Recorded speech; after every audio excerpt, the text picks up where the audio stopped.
हिंदू धर्म एवं पुराणों के अनुसार इस सृष्टि में 4 युग होता है। सतयुग, त्रेता युग, द्वापर युग और कलयुग। हर एक युग में भगवान किसी न किसी रूप में अवतरित होते हैं। ठीक उसी प्रकार कलयुग के अंत में भी भगवान का अवतरित होने का पुराणों में वर्णन मिलता है। लेकिन इससे पहले कलयुग के बारे में जान लेते हैं कि कलयुग को कैसा युग कहा गया है। तो चलिए जानते हैं।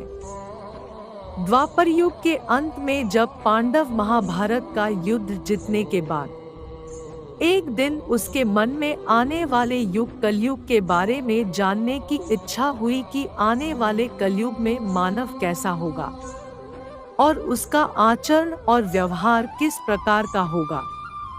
तब वे सभी पांडव एक दिन भगवान श्री कृष्ण के पास जा पहुँचे और बोले, हे प्रभु, द्वापर का अंत चल रहा है और इसके बाद कलयुग आने वाला है और हमारे मन में आने वाला कलयुग के बारे में जानने की इच्छा हो रही है।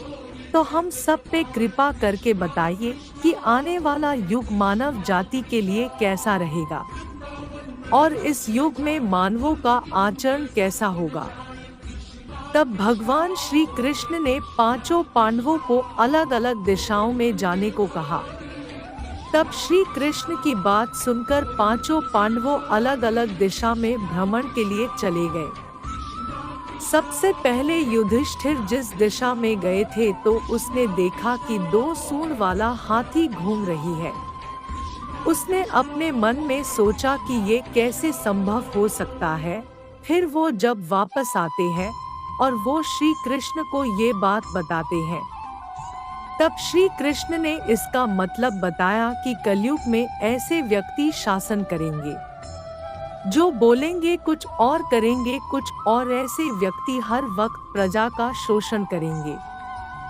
उसके बाद अर्जुन ने जिस दिशा में भ्रमण करने गए थे तो उसने देखा एक पक्षी को जिसके पंखों पर वेदों की लिखावट था और वो पक्षी मरा हुआ जानवर का मांस खा रहा था। ये देखकर अर्जुन दंग रह गया और ये बात श्री कृष्ण को उसने बताई। तब श्री कृष्ण ने इसका उत्तर देते हुए कहा कि हे पार्थ, कलयुग में ऐसे लोग होंगे जो ज्ञानी कहलाएंगे और वो अधिक शिक्षित भी होंगे। उसे सब चीजों का ज्ञान होगा लेकिन उसका आचरण दुष्टों का होगा। भीम जिस दिशा में गया था तो उसने देखा कि एक गाय अपने बछड़े को चाट रही है और वो गाय अपने बछड़े को इतना चाट रही थी कि चाटते चाटते उस बछड़े का खून निकल आ रहा था। तब ये बात श्री कृष्ण को बताई और श्री कृष्ण ने इसका उत्तर देते हुए कहा कि कलयुग में माता पिता अपने संतानों के लिए इतने आसक्त हो जाएंगे कि उसके संतान का विकास ही रुक जाएगा और अपने संतानों को परिवार के मोह माया जाल में बांधकर रखने लग जाएगा, जिससे उसके संतानों को किसी भी चीज में सफलता नहीं मिलेगी। सहदेव जिस दिशा में गया था तो उसने भ्रमण करते करते एक गांव में पहुंचे तो उसने उस गांव में बहुत सा कुआं देखा जिसमें सभी कुआं में पानी था। लेकिन गांव के बीच में एक कुआं ऐसा भी था जिसमें पानी नहीं था। तो उसने ये बात श्री कृष्ण को बताई।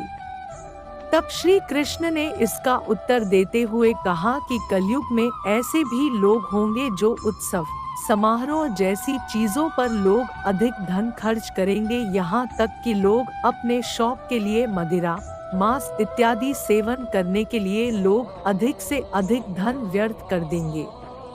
परंतु यदि कोई असहाय, जरूरतमंद, दान पुण्य इत्यादि कर्मों में मदद करने और अपना धन देने में संकोच करेंगे।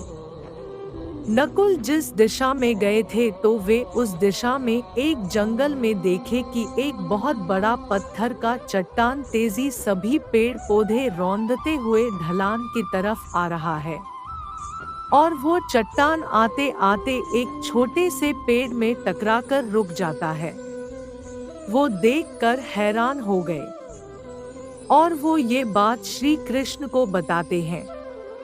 तब श्री कृष्ण ने इसका उत्तर देते हुए कहा कि कलयुग में इंसानों की बुद्धि क्षीण हो जाएगी और मनुष्य का पतन होने लगेगा, और ये पतन इतना तेजी से होगा कि धन या सत्ता की वृक्ष इससे रोकने में सक्षम नहीं हो पाएगा।